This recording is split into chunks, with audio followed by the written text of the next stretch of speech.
How to set a reminder to take a break from YouTube app.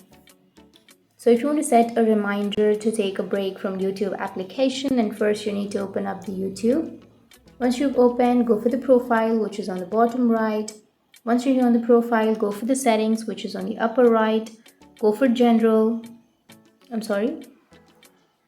Go for general, and under general you will find an option remind me to take a break on the first. So if you toggle that on, then it will give you the reminder frequency. You can choose the hours or the minutes that you would like to take a break from.